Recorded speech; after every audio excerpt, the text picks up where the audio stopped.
ఆత్మావలోకన కార్యక్రమానికి స్వాగతం, సుస్వాగతం. ఈరోజు మనం చెప్పుకునే మంచి మాట, అసలు ఒక సమస్య ఉంది. ఒక ఏదైనా కావచ్చు, అది ఏ విధమైన సమస్య అయినా కావచ్చు. దాన్ని సమస్య ఉండేది ఇంతైతే, అంటే ఒక 20% ఉందనుకుందాం. దాన్ని 50%గా ఆలోచించి మనం ఏదో అయిపోతున్నాము అంటే ఓవర్ యాంగ్జైటీ అనమాట. ఏదో జరిగిపోతుంది అంటే ఏమో తెలియని బాధ, భయము ఆవహించేట్టుగా దాన్ని ఎలాబరేట్ చేసుకుంటున్నాం. అంటే ఉన్న సమస్య ఉంది కానీ దాన్ని పెంచుకుంటున్నాం. దానివల్ల ఏమవుతుంది? అట్లీస్ట్ ఆ సమస్య తీరుతుందా? లేదు నీకు రెమెడీ దొరికిందా? లేదు కొంచెం పీస్గా నన్ను ఉన్నావా? ఏదీ లేదు. అలాంటప్పుడు ఆ సమస్యను మళ్ళా ఎక్కువగా ఊహించి ఆలోచించి దాన్ని పెంచుకుంటే ఆరోగ్యం దెబ్బతినడం తప్పితే వేరో అవకాశమే లేదు.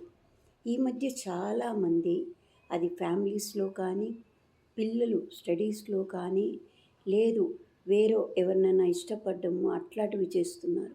అంటే నమ్మకం, అంటే ఉన్నదానికన్నా ఎక్కువగా ఊహించుకుంటూ లైఫ్ని డేంజర్లోకి, బాధలోకి నెట్టేసుకుంటున్నాం మనకు మనమే.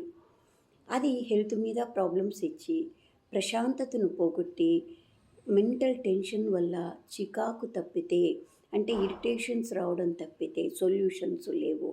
కాబట్టి ఉన్న సమస్యకు డైవర్ట్ ఎలా అవ్వాలి, దాన్ని జయించడం ఎలా, ఆ సమస్యను తగ్గేట్టుగా ఆలోచించడం ఎలా, దాన్ని సొల్యూట్ చేసుకోవడం ఎలా అని థింక్ చేసుకోగలిగితే, ఇప్పుడు మనకు ఆకలైంది, ఇంట్లో ఏమీ లేవు, దబదబా పోయి కిచెన్లో ఎతుకుతాం, ఏదన్నా ఇప్పుడు ఒక్కరవ తినగలిగితే అలానే మన సొల్యూషన్స్ కూడా మనమే వెతుక్కోవాలి.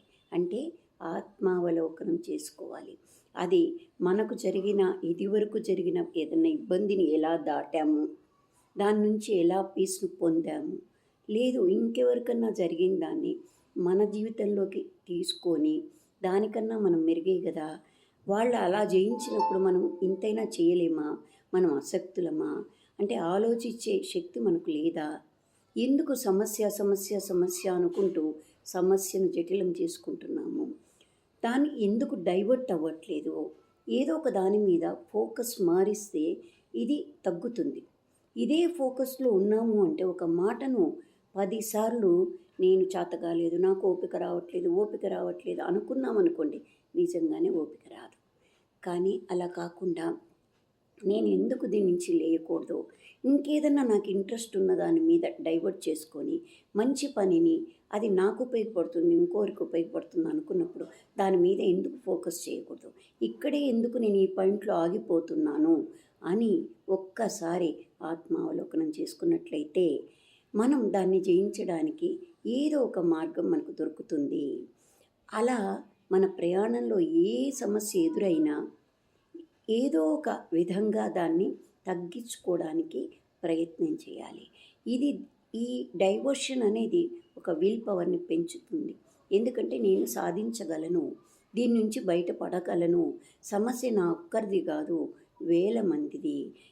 నాకు సమస్య ఉంటే ఇంకొకరికి సమస్య రాకుండా నేను ఎలా చూడగలను, ఎలా వాళ్ళను మోటివేట్ చేయగలను అని నువ్వు అనుకున్నావు అనుకో, నీ సమస్య తగ్గి ఇంకోరు సమస్యను కూడా తీర్చేదానివి అవుతావు.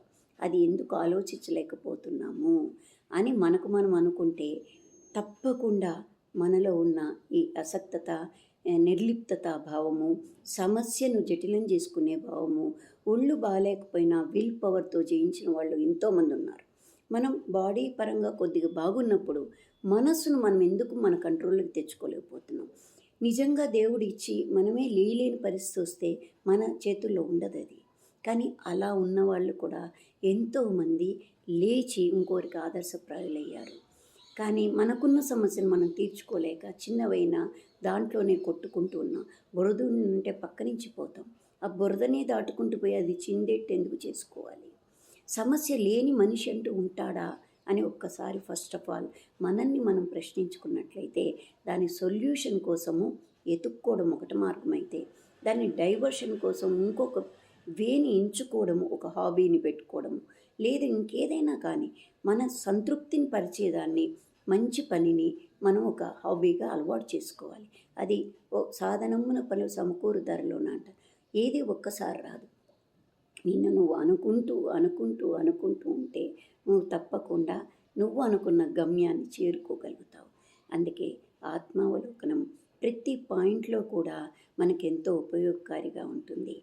ఇంకా మనం ఎన్నో విషయాల గురించి వచ్చే వీడియోల్లో మాట్లాడుకుందాం. Thank you so much.